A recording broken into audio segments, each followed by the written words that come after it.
Hey, what's going on, everybody? Today, what I wanted to talk about is something that I thought of on my own. I've been doing it myself a couple weeks now. I didn't want to say anything about it because I kind of was curious. Little experiment, if you will. So, what I've been doing is I've been telling myself that you have to talk to at least 5 people a day. A conversation. I mean, a couple minutes, 5 minutes. You don't have to know them. So, whatever.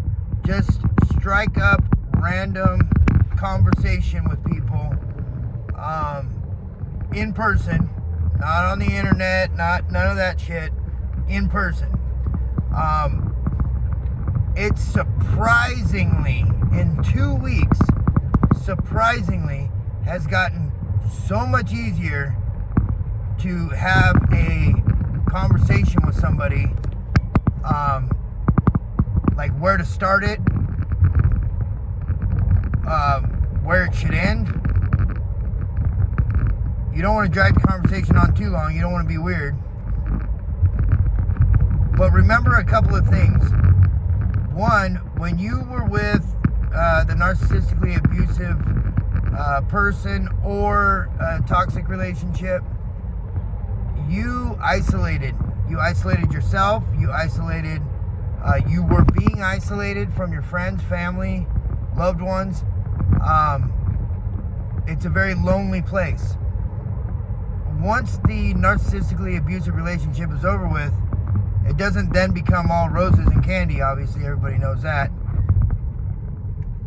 But you have to actively get your mind out of what once was. And that means not just focusing on the narcissistically abusive relationship, but focusing on yourself and doing things that are going to help build a better you, that is going to help you get out of the narcissistically abusive relationship mind frame and the cognitive dissonance and the interject, all of that stuff that makes the narcissist maintain control over you after the discard. Like when I was in my relationship, if I even talked to anybody else, it'd be like, oh, what are you talking to that bitch for? Blah, blah, blah, blah. Doesn't even know the girl. It's a total stranger. It could be a cashier at a store. It doesn't matter. She would talk shit about it. To the point where it's like, you keep your head down, You get programmed. You get, so the narcissist basically like rewired your brain. Completely rewired your brain. And you have to not only undo that faulty wiring that they did, but you have to rewire it. So the only way that you can do that is if you actively do essentially the opposite of what they instilled in you, if you will. You're gonna be uncomfortable. It's not going to be easy, but I'm telling you, in the 2 weeks, like, it sounds completely odd, and I wouldn't believe it if I didn't live it. The first, 3 or 4 days, I didn't know where to even end the conversation, honestly. I didn't even know where to end it. It was like, okay, now this is getting weird, and it's getting awkward, and, whatever. There was a few people that, I would strike up the conversation with them, and it was like, who the fuck is this psychopath motherfucker talking to me for? Everybody has gotten so programmed with social media, too, to live life on the internet, opposed to living life in reality. So it's not only helping your reality, but it's also helping them with reality, too. And like I said, it's like today, for example, I had to return something at the at Home Depot.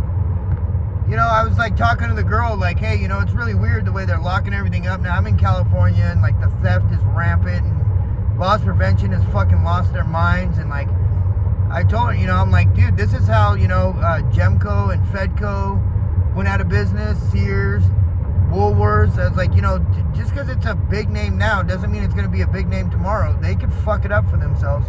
Target is doing the same thing that Home Depot's doing. Like, they're letting the thieves win. And so I just kind of had a, you know, 5-minute conversation with her about it while she was doing the return. I wasn't like using up her time, if you will. And it was just a nice conversation. You know, at the end, I kind of saw like a little smile on her face, like, you know, this was cool. It wasn't just your basic, like, yes, no, return, okay, bye. You know, and it made me feel good too. I made her, it seemed like I made her feel good. It was a great, genuine conversation. I felt a little bit more comfortable in my own skin, that tiniest little bit, which all those little tiny bits are going to add up. The other thing that I've been doing actually a lot is watching a lot of comedians on YouTube. Just funny, lighthearted, you know, whatever.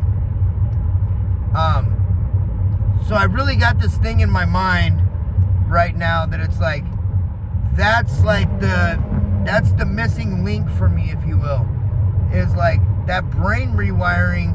How do you rewire your brain? Like, how do you do that? You know what I mean? You rewire it by doing different things. You rewire it by being uncomfortable. You rewire it by changing your comfort level in an uncomfortable situation. You know, it's like, I feel like a lot of people that suffer from narcissistically abusive relationships, they've done a lot of coping, right? Like, you cope with life a lot. And when you're just coping with life, you're not living it. You're just dealing with it. And that's not what life's supposed to be about. You're supposed to live it. Right? Like, dealing with it is not what you do. You motherfucker! Sorry, this guy just cut me off. Way cut me off. So, anyways. Take a deep breath on that one, because that was really fucking close, and there was he basically ran up on the back end of a semi and then got within, I would say realistically, 6 inches, a foot at the most. I'll measure it tonight and I'll let you know tomorrow. I'm kidding. Actually, I'm not kidding, but you know, I don't want to brag or nothing. You know, I'm just kidding. Anyways, guys, you know, I think the key is, man, lighten up and talk to people and get yourself out there. Be vulnerable to the world, to life. Be vulnerable to not necessarily like vulnerable in a take advantage of me sense, like fucking not at all. I would never recommend that. I'm saying, like, be vulnerable in the sense of like putting yourself out there in slightly uncomfortable situations. And listen, here's the thing. It's a perfect stranger. You're not having a forever conversation with them. You're not trying to be friends with them. You're just, you know, small talk and passing. And you could stop that conversation at any time, you know? So, I don't know. Try it. It worked for me. Maybe it won't work for you. I don't know. But that's all I got for today. I love you guys. I respect you. Care about you. Appreciate you. If you could, like, you know, subscribe, join, YouTube algorithm, all that good stuff. You know the drill. If you watch any other YouTube channel, they'll explain what I'm trying to say. So just follow what they're telling you. And I will talk to you guys later. Bye.